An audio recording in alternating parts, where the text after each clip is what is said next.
तो चलिए अभी आपको क्या क्या बताए हैं, अम्ल के बारे में बता रहे थे, अम्ल के गुण। ठीक है, इसके पिछला क्लास में हम क्या बताए थे, अम्ल के बारे में बताए थे कि आर्हेनियस अम्ल के बारे में क्या कहा था और भस्म के बारे में क्या कहा था, यही ना। आर्हेनियस क्या था, एक वैज्ञानिक था। इन्होंने अम्ल और भस्म के बारे में अपना विचार मत क्या किया रखा, अम्ल और भस्म के बारे में क्या किया, अपना विचार रखा।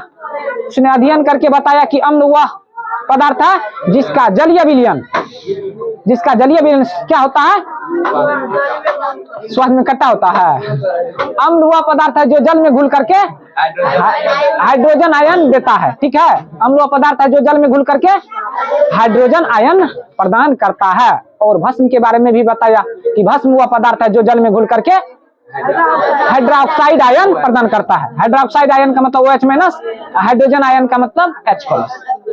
ये कौन बताया अम्ल के बारे में, आर्हेनियस बताया। समझ में आया। लेकिन आर्हेनियस जो है ना, आर्हेनियस जो ये चीज बताया, ये सभी अम्ल और सभी भस्म पर लागू नहीं करता है ये गुण। आर्हेनियस केवल और केवल उसी को अम्ल और भस्म माना जो जल में घुल करके जल में घुलता है, जल में घुलनशील है। आर्हेनियस केवल और केवल उसी को अम्ल और भस्म माना जो जल में घुला है। देखिए ध्यान से देखिए, अम्ल वह पदार्थ है जो जल में घुलकर, है ना, भस्म वह पदार्थ है जो जल में घुलकर। यानी कहने का मतलब आर्हेनियस अम्ल और भस्म उसी को माना है जो जल में घुलता है।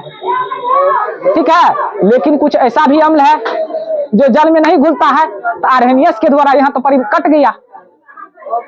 कुछ ऐसा भस्म है या कुछ ऐसा अम्ल है जो जल में नहीं घुलता है लेकिन अम्ल है, भस्म है कि नहीं है।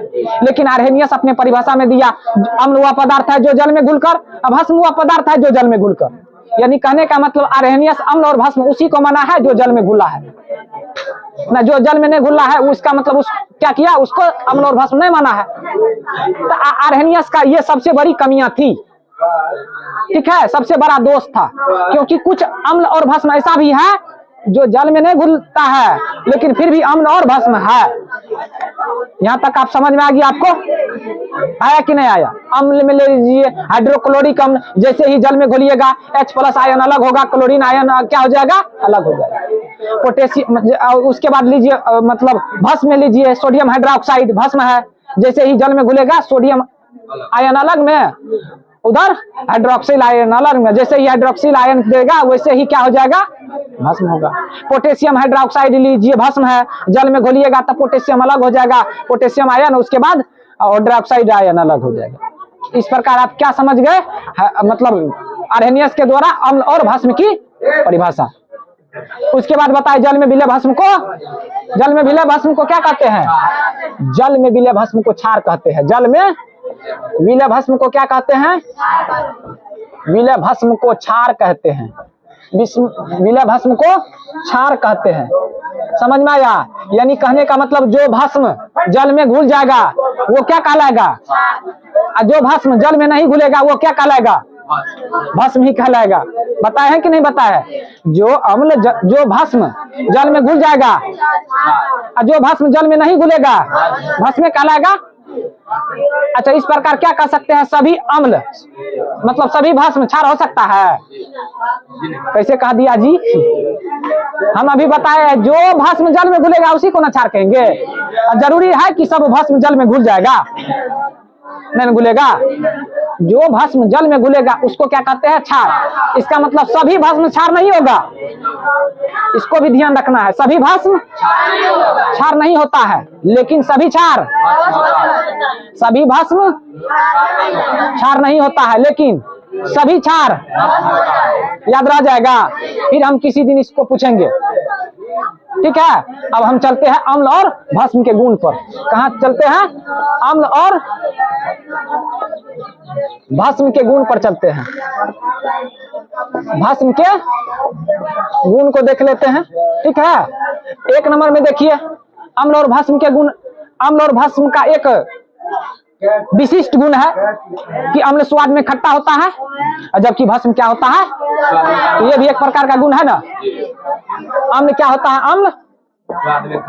अम्ल जो होता है स्वाद में क्या होता है, स्वाद में खट्टा होता है खट्टा होता है, जबकि क्या होता है, भस्म स्वाद में कड़वा या तीखा होता है कि नहीं। ये भी क्या है, अम्ल और भस्म का विशिष्ट गुण है। अम्ल और भस्म का क्या है, ये समझ में आया। अम्ल स्वाद में क्या कैसा होता है, खट्टा होता है, जबकि भस्म स्वाद में कैसा होता है। ये अम्ल और भस्म का गुण है कि नहीं है ना। जैसे आप बता सकते हैं नींबू और सिरका में कौन सा अम्ल रहता है, सिट्रिक अम्ल रहता है। कौन सा अम्ल रहता है, सिरका में कौन सा अम्ल रहता है, सिरका में कौन सा अम्ल रहता है। तो यहाँ पर देख लेते हैं, कुछ प्राकृतिक पदार्थ में अम्ल उपस्थित रहता है। यहाँ पर क्या देखना है, कुछ प्राकृतिक पदार्थों में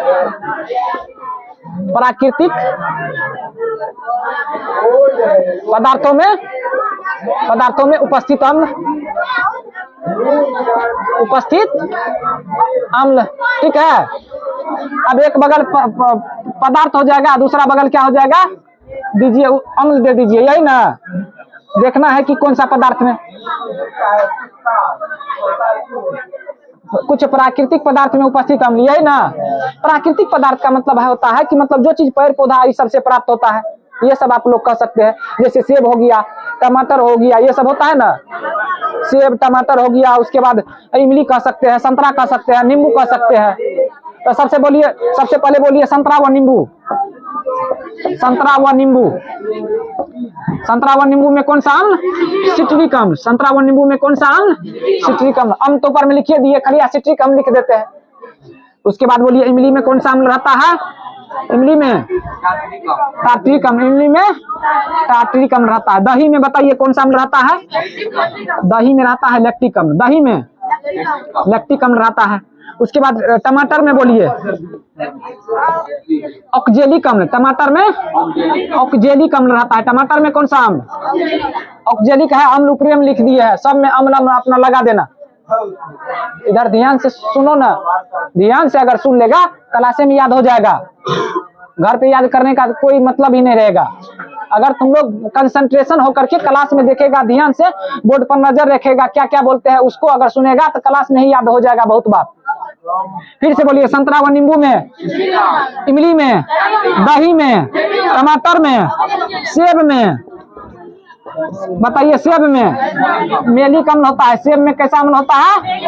उसके बाद बताइए चाय में टेनिक अम्ल होता है। चाय में कौन सा अम्ल रहता है, अमाशय रस में बोलिए जल्दी से। अमाशय रस में क्या होता है, हाइड्रोक्लोरिक अम्ल रहता है। क्या होता है, हाइड्रोक्लोरिक अम्ल को HCl लिख दे डायरेक्ट। HCl मतलब हाइड्रोक्लोरिक अम्ल क्या रहता है। और कुछ चीज बोलिए आप लोग। विटामिन सी दे देते हैं।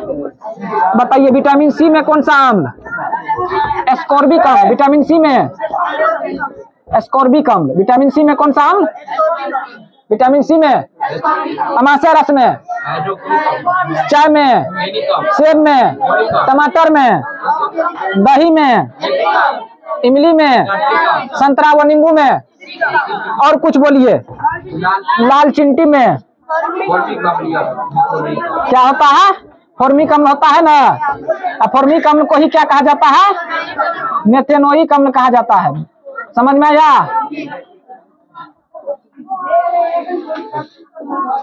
आया कि नहीं।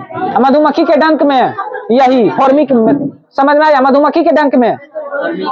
और कुछ बताइए सिरका में। सिरका में बोलिए तो जल्दी से। सिरका में आपका कौन सा अम्ल हो जाएगा, एसिटिक अम्ल हो जाएगा। एसिटिक अम्ल हो जाएगा। सिरका में कौन सा अम्ल हो जाएगा, एसिटिक अम्ल होगा कि नहीं होगा। बताइए आप लोग 6 से 8% एसिटिक अम्ल को क्या कहते हैं, 6 से 8% एसिटिक अम्ल को। समझ में आया। 6 से 8% एसिटिक अम्ल को क्या कहा जाता है। इस प्रकार याद हुआ। यहाँ पर आपको एक पॉइंट और देख लेते हैं, दूसरा नंबर में गुण। इसको मिटा देते हैं, लिखा हुआ है ये है आपके कॉपी में, है कि नहीं। इसको मिटा देते हैं, दूसरा गुण पर हम चलते हैं।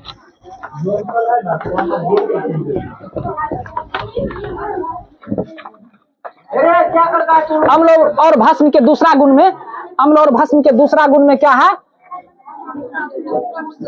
देखिए कुछ अम्ल क्या होता है, विषैला होता है, और कुछ अम्ल क्या होता है, तीव्रनाशक होता है। कुछ अम्ल क्या होता है, विषैला होता है, कुछ अम्ल क्या होता है, तीव्रनाशक होता है। तीव्रनाशक को आप संक्षारक भी कह सकते हैं। तीव्रनाशक को क्या कह सकते हैं, विषैला अम्ल के बारे में देख लेते हैं। विषैले अम्ल, यही ना, कौन विषैले अम्ल होते हैं? तो जैसे आप विषैले अम्ल में बता सकते हैं कार्बोलिक अम्ल, कार्बोलिक अम्ल ये क्या होता है, विषैला होते हैं, ठीक है। इसको फिनॉल भी कहा जाता है, इसको क्या कहा जाता है, फिनॉल भी कहा जाता है। इसका फॉर्मूला क्या होता है वो भी लिख लीजिए, इसका होता है H2CO3, ठीक है। ये क्या होता है, विषैले होते हैं।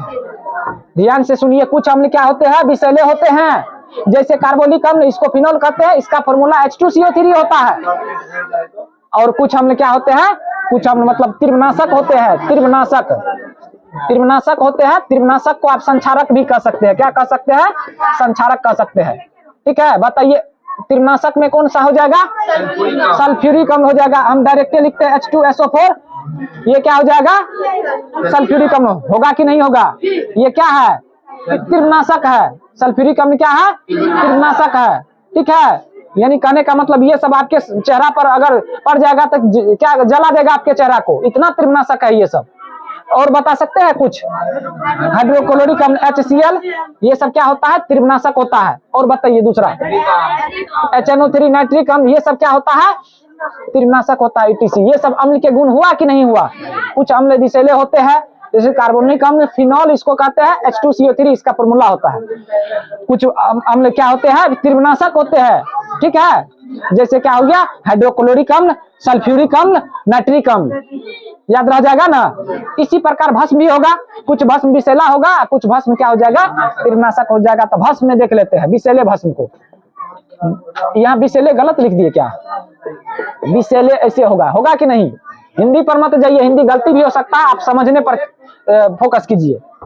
विषैले क्या हो जाएगा, विषैले भस्म को देख लेते हैं। बताइए कुछ भस्म क्या होते हैं, विषैले होते हैं। जिस प्रकार कुछ अम्ल और कुछ अम्ल विषैले होते थे, उसी प्रकार क्या होता है, कुछ भस्म भी विषैले होते हैं। जैसे बता सकते हैं आप लोग, जैसे चूना जल हो गया, क्या हो गया, चूना जल हो गया, इसको क्या कह सकते हैं, CaOH, ठीक है। जैसे बेरियम हाइड्रोक्साइड, BaOH, याद रखिएगा, कल हम पूछेंगे, ठीक है।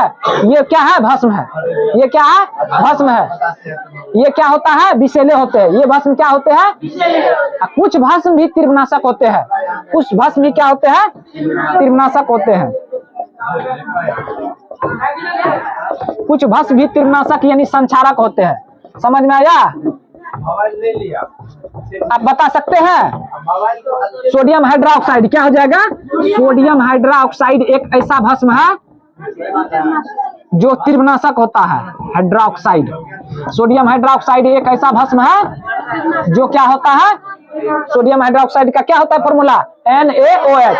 और दूसरा भस्म का नाम बोलिए जो तीव्रनाशक होता है, पोटेशियम हाइड्रोक्साइड। क्या हो जाएगा, potassium hydroxide, potassium hydroxide, potassium hydroxide. ये क्या होते हैं, तीव्रनाशक होते हैं, संक्षारक होते हैं। ये आपके भी शरीर पर अगर पड़ जाता है तो क्या होगा, जलन महसूस करेगा, ठीक है। बहुत ये सब क्या होता है, तीव्रनाशक होता है। और भी कुछ बता दीजिए, लिथियम हाइड्रोक्साइड, लिथियम हाइड्रोक्साइड ये भी हो गया, लिथियम हाइड्रोक्साइड,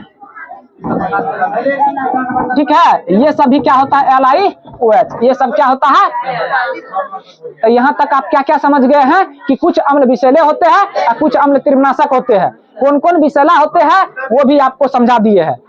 उसी प्रकार कुछ भस्म भी विषैले होते हैं, कुछ भस्म भी क्या होते हैं, तीव्रनाशक होते हैं। कौन कौन तीव्रनाशक होता है, कौन कौन क्या होता है, विषैला होता है, उसके बारे में भी आपको बता दिए हैं। आप इसको याद करके आइएगा। कौन को हम उदाहरण पूछेंगे कि बताइए कौन सा भस्म मतलब विषैले होते हैं, कौन सा भस्म तीव्रनाशक होते हैं, कौन सा अम्ल विषैले होते हैं। तो आप क्या को समझ लिए अम्ल भस्म के गुण में, 2 समझ लिए। अगला गुण हम बताएंगे, ठीक है।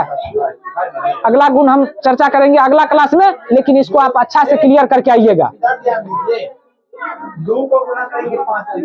ठीक है। तब